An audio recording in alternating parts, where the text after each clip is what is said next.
स्कंद माता की पूजा विधि। नवरात्रि के 5वां दिन। नवरात्रि के 5वें दिन यानी आज ब्रह्म मुहूर्त में उठकर सभी कामों से निवृत्त होकर स्नान कर ले। इसके बाद अगर कलश स्थापना किया है तो सबसे पहले उसकी पूजा करें। इसके बाद माँ दुर्गा और उनके स्वरूपों को फूल, माला, सिंदूर, कुमकुम, अक्षत, वस्त्र आदि चढ़ा दे।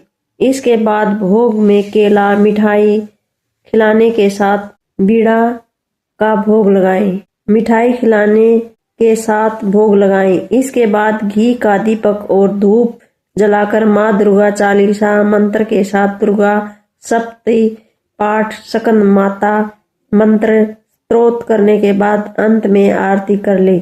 माता को स्कंद माता को क्या भोग लगाया जाता है? स्कंद माता को पीले रंग की वस्तुएं प्रिय है, इसलिए उन्हें केले, बेसन के लड्डू, केसर की खीर या फिर कोई अन्य पीली मिठाई अर्पित कर सकते हैं। माता स्कंद माता का पूजा मंत्र है सिंहासनागता नित्य पदाश्री क्रिया दया शुभदास्तु सदा देवी स्कंद माता यशवनी।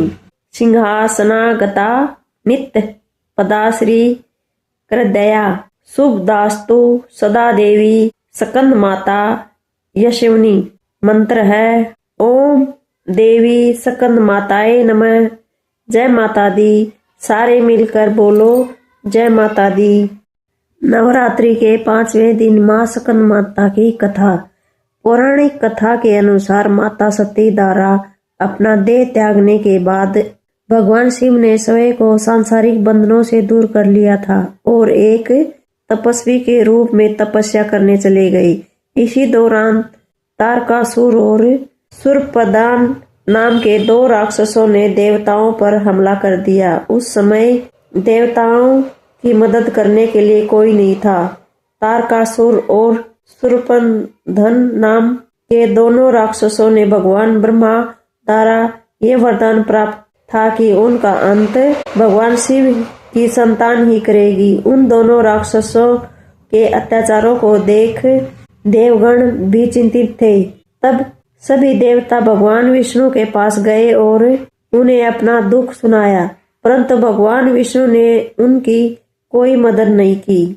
भगवान विष्णु से मदद न मिलने पर देवताओं ने नारद मुनि के पास जाने का सोचा। उन्होंने नारद मुनि से कहा कि यदि वो माता पार्वती से भगवान शिव को पति के रूप में पाने के लिए तपस्या करने को कहेंगे, तब शायद भगवान शिव उनसे विवाह कर ले और उनके मिलन से महादेव की संतान जन्म ले जो उन राक्षसों का वध कर सके।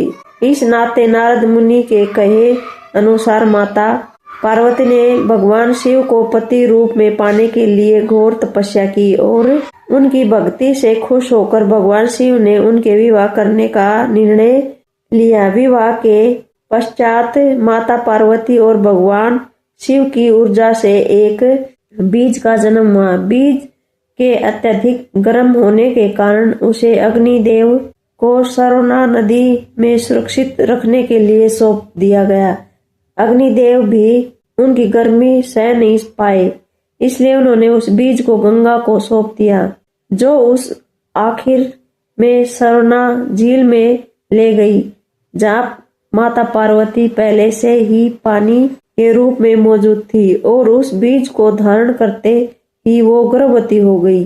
कुछ समय पश्चात भगवान कार्तिकेय ने अपने 6 मुखों के साथ जन्म लिया। भगवान कार्तिकेय के जन्म के बाद उन्हें तारकासुर और शूर्पणखा का विनाश करने के लिए तैयार किया। सभी देवताओं ने मिलकर उन्हें अलग अलग तरीके का ज्ञान दिया और राक्षसों से लड़ने के लिए उन्हें महत्वपूर्ण शास्त्र भी दिए। आखिर में भगवान कार्तिकेय ने सभी राक्षसों का वध कर दिया। यही कारण है कि माँ दुर्गा को स्कंद माता के रूप में पूजा जाता है। बोलो स्कंद माता की जय।